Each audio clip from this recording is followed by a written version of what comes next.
आएको थियो।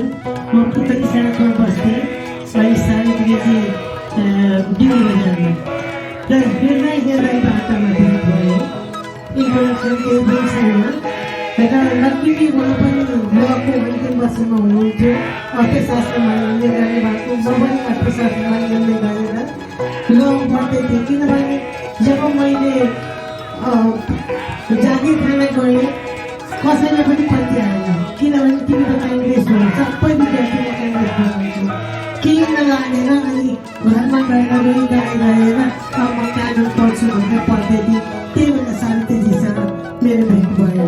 बाटोमा हिँड्दा हिँड्दै हामीसँग मित्रता भयो र हामी त्यो दिनदेखि चाहिँ अभिन्न रूपमा एकदमै अभिन्न साथीको रूपमा छौँ।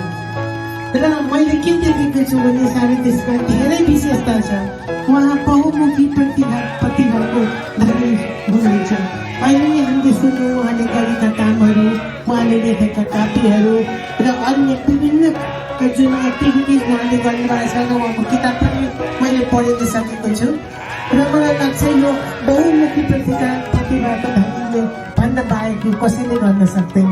उता म्यानेजमेन्टमा पनि काम गरिरहेछ, साझाको दबाबसँगको हामीले देखिहाल्यौँ। यति धेरै महिलाहरूलाई, यति धेरै विभिन्न विचार भएकोलाई